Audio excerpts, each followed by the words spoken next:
नमस्कार। Astro Arvind Shukla channel में आपका बहुत बहुत स्वागत है। आइए बात करते हैं अक्षय तृतीया पे, अखातीत पे।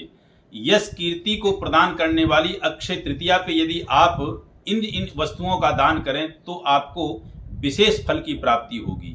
और ये वस्तुएं हैं क्या, उनके विषय में आपको जानकारी देता हूँ। पहले थोड़ी सी जानकारी दे दूं कि अक्षय तृतीया का मतलब क्या होता।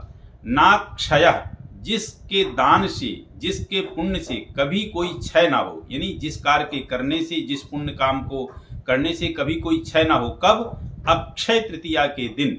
जैसे मैंने बताया कि ये अक्षय तृतीया अपने आप में विशिष्ट एक मुहूर्त है। और जितने भी ये मुहूर्त मैंने आपको बता रहा हूँ कि जैसे रामनवमी, आपकी विजयादशमी, आपकी देवउठान एकादशी और आपकी जो है ये अक्षय तृतीया, तो इन सब में जो विशिष्ट है रामनवमी, विजयादशमी, आपकी देवउठान एकादशी या दीपावली, इन सभी में उच्चस्थ जो मुहूर्त होता है वो अक्षय तृतीया का होता है। इसलिए उसका नाम पड़ा है अक्षय, जिसका कभी क्षय नहीं होना है। तो इस दिन अक्षय तृतीया को आप दान क्या करें?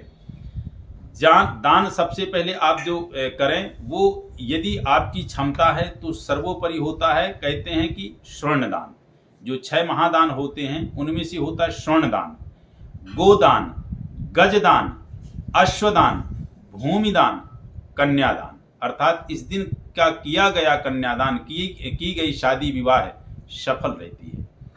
तो आप गोदान, गाय का दान, भूमिदान, स्वर्णदान यानी विवाह करना, कन्यादान, अश्वदान, ये विशेष है। अब सबकी क्षमता नहीं है कि ये इतने ऊंचे दान कर सके, तो वो साधारण क्या करे।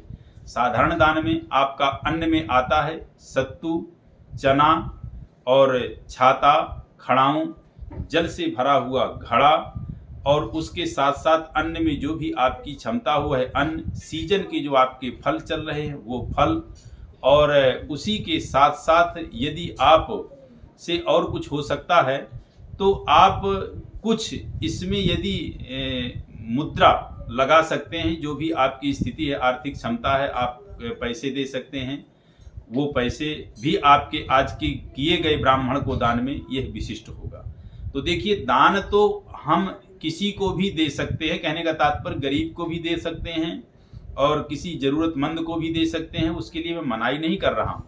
लेकिन दान विशेष लगता किसको है? मैं ब्राह्मण हूँ बोल रहा हूँ इसलिए नहीं, ये जो शास्त्रोक्त विधान है, जो शास्त्र कहता है उसके हिसाब से वो बोल रहा हूँ। और बाकी आप किसी भी व्यक्ति को देंगे तो उससे भी आपको दुआ प्राप्त होगी, उससे भी आपको उसकी आत्मा से निकली हुई आशीष वह भी आपको प्राप्त होगी। लेकिन दान के लिए विशेष अधिकारी कौन होते हैं?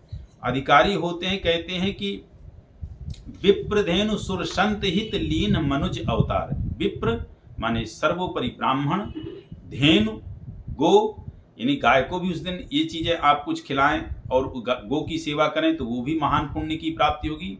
विप्रधेनु सुर माने देवता, जो आप भगवान विष्णु या किसी भी भगवान का पूजन करते हैं उस दिन, वैसे विशेष भगवान विष्णु का है। विप्रधेनु सुर संत, संत माने महात्मा पुरुष, दिव्य विशेष महात्मा जन, साधु जन।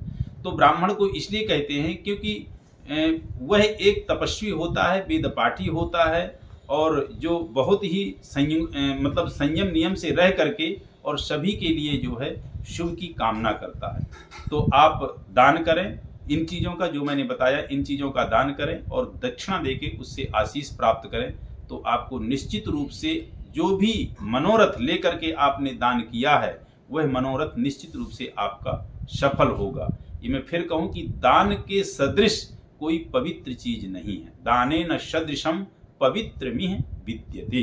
वह आपको बड़ी ही ऊंची पोजीशन पे पहुंचा देती है। और खास करके आज के दिन, क्योंकि आज जो है आपकी अक्षय तृतीया है और जिसका नाम ही पड़ा है कि जिस कार्य को आज आप करोगे उसका कभी क्षय नहीं होगा। चाहे वो आपका आज बच्चे को पढ़ाना ही क्यों ना हो, शादी हो, विवाह हो, कोई भी शुभ कार्य हो, इसमें किसी भी चीज, किसी भी पंडित या पत्रा या पंचांग आदि की आपको देखने की आवश्यकता नहीं है। इसीलिए इसको अबूझा मुहूर्त कहते हैं, किसी से बूझने की आवश्यकता नहीं है। तो इस प्रकार से आप जो है भगवान विष्णु, माँ लक्ष्मी का पूजन करें और अपने जीवन को धन्य करें, दान से, पुण्य से, अपने अच्छे कर्मों से। इन्हीं शब्दों के साथ नमस्कार।